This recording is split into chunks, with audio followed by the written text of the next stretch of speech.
madaxweynaha jamhuuriyadda federaalk Soomaaliya mudane Xasan Sheekh Maxamuud ayaa habeenkii xalay ah kormeeray ciidamada ammaanka ee ka howlgala degmooyin ka tirsan gobolka Banaadir. madaxweynaha dowladda Soomaaliya mudane Xasan Sheekh Maxamuud ayaa waxa uu kormeerkiisu ahaa mid uu u korgalay sida ay u howlgalaan ciidamada amniga xilliga habeenkii ah.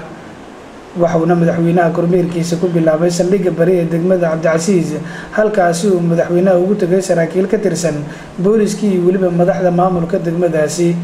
intii uu madaxweynaha joogay saldhigga bari ayaa waxa uu xog wareystay saraakiisha saldhigga, waxayna faahfaahin ka siiyeen xaaladda ciidamada iyo weliba guud ahaan amniga degmadaasi. madaxweynaha ayaa halkaasi ugu sii gudbay degmada Kaaraan isagoo sii maray wadooyin dhowr ah. waxa uuna gaaray madaxweynaha saldhigga degmada Kaaraan, waxa uuna su'aalo kala duwan oo la xiriira sida ay u shaqeeyaan ciidamada booliska weydiiyay saraakiisha iyo weliba mas'uuliyiinta ku sugnaa saldhiggaasi.